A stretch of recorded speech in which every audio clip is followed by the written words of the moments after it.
what we want to do now is continue to investigate what exactly the Athenians were thinking as they built this spectacular building after the Persian Wars and after the destruction of Athens.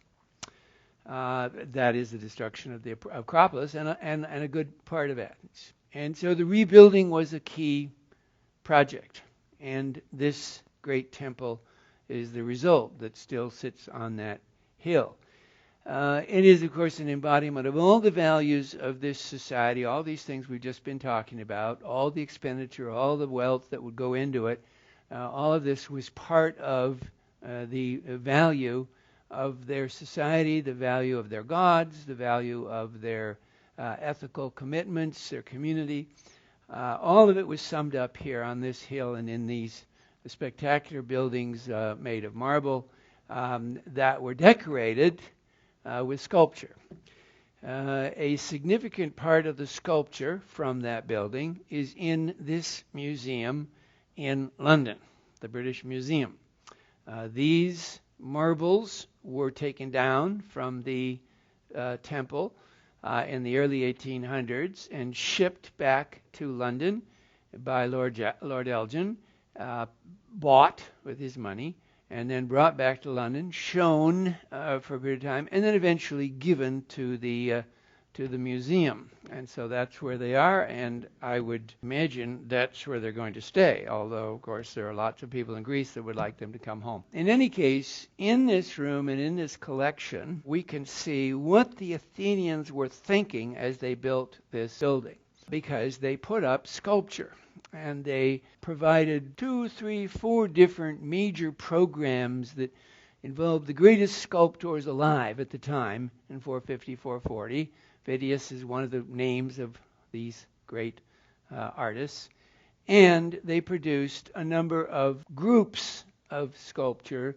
And tonight I want to take you to one are those individual marble panels on the front of the Parthenon underneath the triangular pediment, so right underneath and up above the columns, and they're called metopes, M-E-T-O-P-E-S, related to the word for measure. So each one takes up a measure of the facade.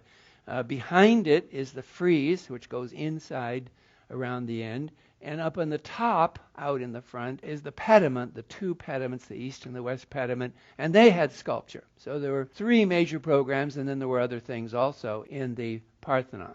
We're just going to mention briefly the East and the West Pediment because you can see some of it in the British Museum with the gods gathered on the East and the West triangle part of the pediment. And here's the reconstruction of the East and the West Pediment. And you can see that the part that is in the museum is where that yellow mark is, and that's these great goddesses leaning back in their recliners. Extraordinarily beautiful achievements in terms of 450 BC, some of the greatest human sculpture ever. It's of course, these are gods and goddesses, but of course, as you know, the gods and the goddesses looked like each other. Human beings were like gods in that they were beautiful like gods. Here's the other side, the west side, the East Pediment with the left corner, with another group of gods where that yellow mark tells you. And here is a reconstruction of those other sculptures on the other side of the pediment as it's displayed now, rebuilt inside the museum. Here is the East and the West Pediment, but what we want to look at now are the metopes, these individual sculpted marble pieces, quite large when you stand in the museum. I'll show you a picture here in a second with someone standing next to it. They're about 4 feet by square, so they're about 4 square. And that's a solid piece of marble, right there, you see it on the back wall, that is then sculpted into almost complete three-dimensionality, almost complete relief away from the background, and lets you see these great stories right running along the front of the temple. Now, why are they so important, so interesting?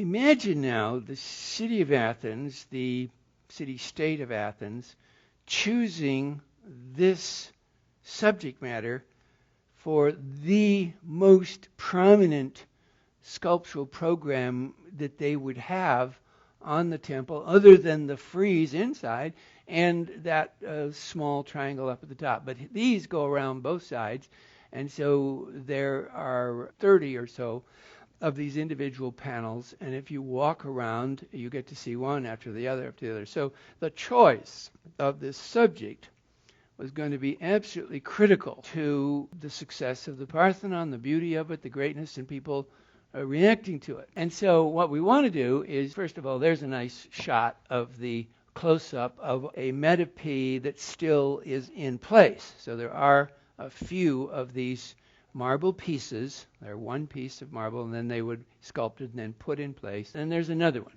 So that's a nice shot. And these are still on the front of the temple. Now, what was this all about? There's someone standing. So you can see the lady in the blue. So you can have a sense of if she's standing over there close to it, it's, above her head and about 4 feet tall. So that gives you a good idea. These things that we're looking through, this is part of the pediment reconstructed here. So, what's the story? As I tell you, remember now, the whole community, the whole leadership community, the artistic community, all decided, yes, this is what we'll put up on the Parthenon. So what we have are these panels. They're not all here in the museum. They were just the ones that he could remove and take away. Each metope tells the story of the Lapis and the Centaurs. Lapiths, the Lapis and the Centaurs.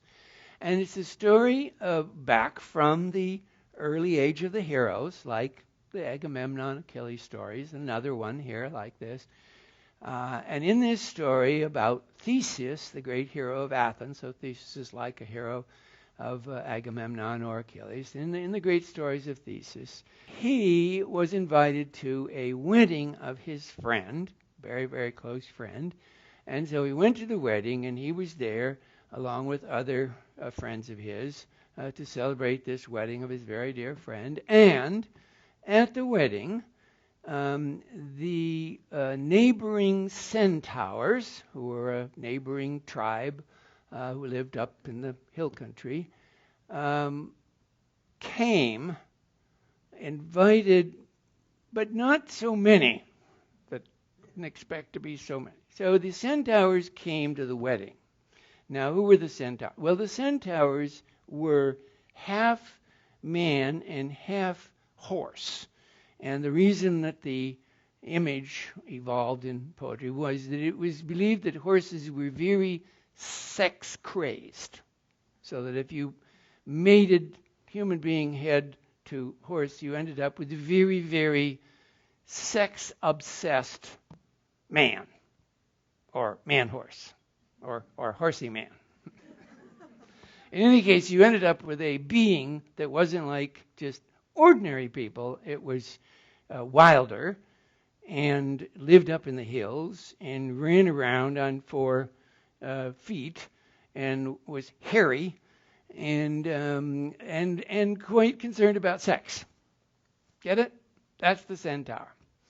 And so the wedding took place, and the Centaurs came, and at the wedding feast, the Centaurs, and of course there's an admonition in this, the Centaurs over-imbibed of wine. They had too much wine. So there was another little admonition, you see, about Greeks and wine. Everybody knew about wine. Everybody liked wine. Everybody drank wine. But you water down your wine. You see, you don't drink pure wine. You don't just chug down a whole bottle of pure wine like Americans all do.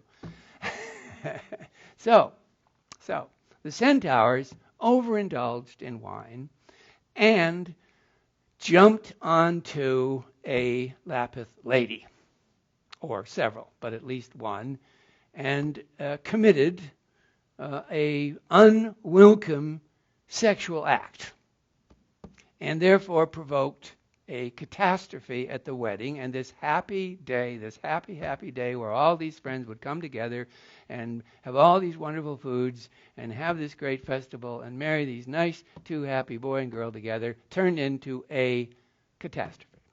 So that's the story. Now, think about that. Think about Athens choosing to put up on its temple that story. Think about that. It's very interesting, don't you think?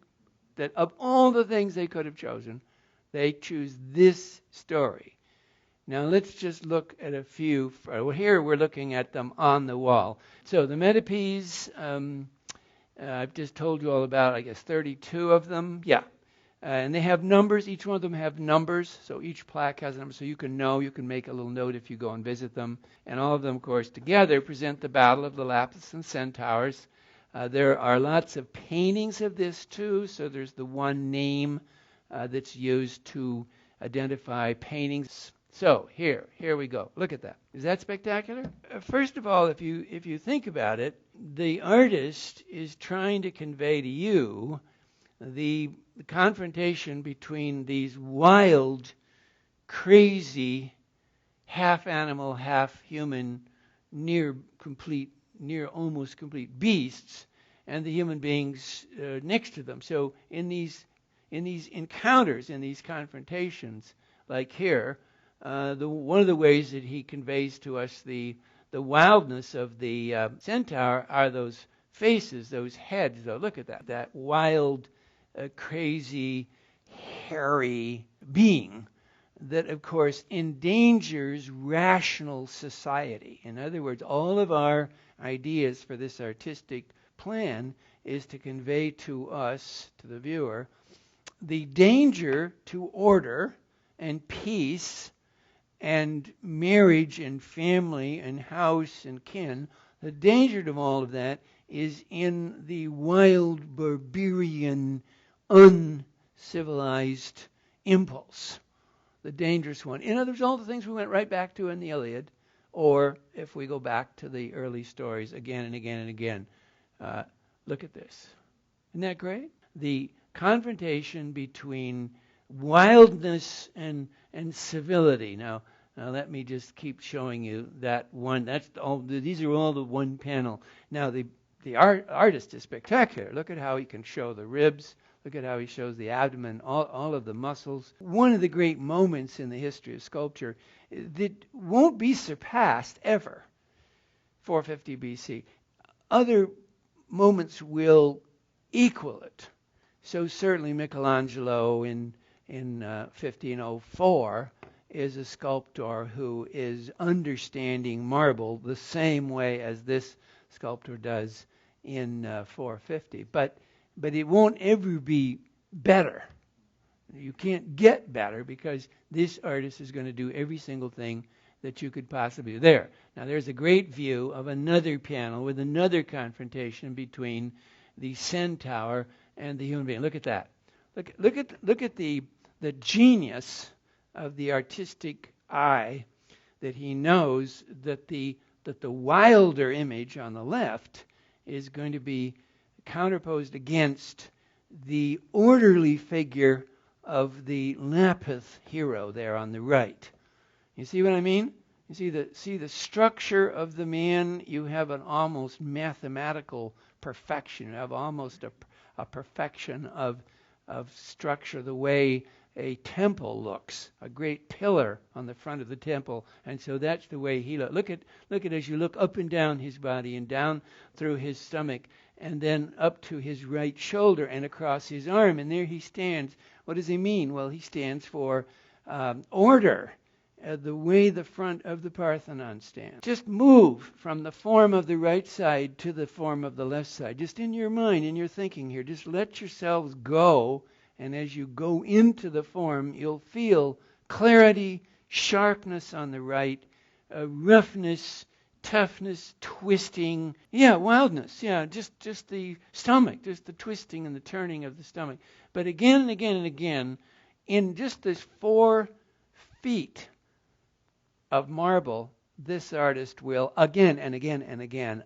There, look at that cross view. Isn't that gorgeous? As you look past, so you can see, and again, it's exactly the same confrontation between the clarity of the orderly Lapis, the one who stands for society holding together, marriage, peace at the wedding, and wildness and out of control danger. Here's another group of two different figures, and if you look at the centaur on the left there and the human being fighting, here's another beautiful one where with the cape, it's another way that this sculptor gives you a sense of orderly peace. That is, the cape reflects these wonderful verticals that fall down almost mathematically, almost like music or a great temple.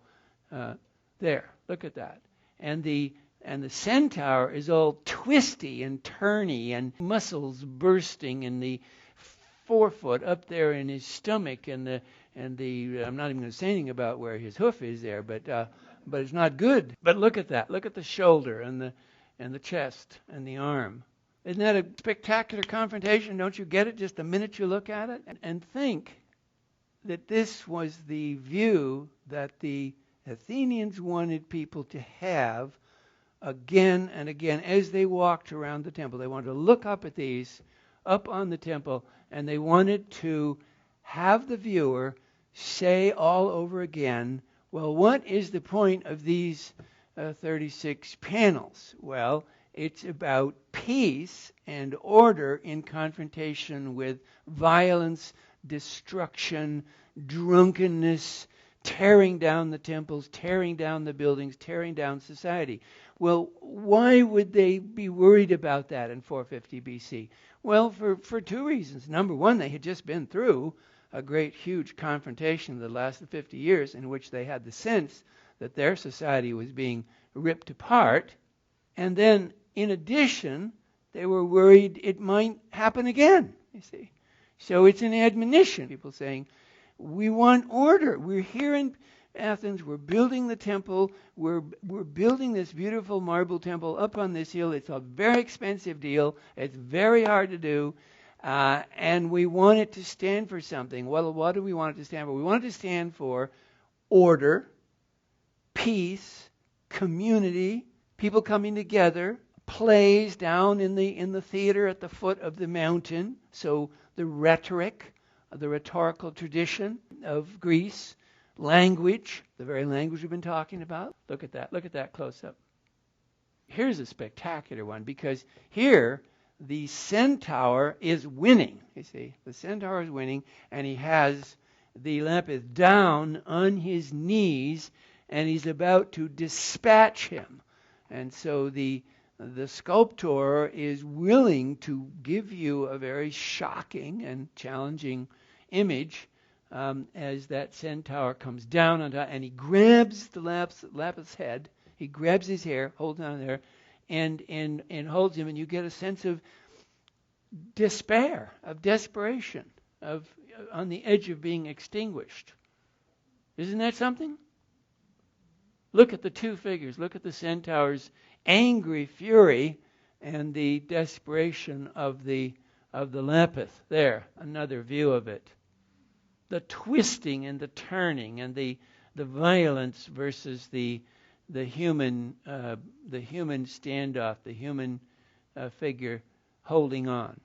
Here's another two figures compared: the bushy, hairy centaur and the clean, sharp figure, reminding you of almost Michelangelo's David in the clarity of his face.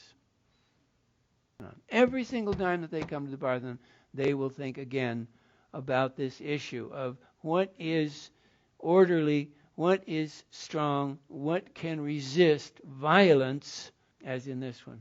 Isn't that a great one? Every single one of these is just spectacular, beautifully displayed in the British, beautifully displayed with this wonderful stone wall. It's a great, great message, a great set of ideas, a great set of sculpture that, of course, is now 2,500 years old, and it is as true as it was when they put it up on the Parthenon. It is just extraordinary how complete and powerful it remains 2,500 years later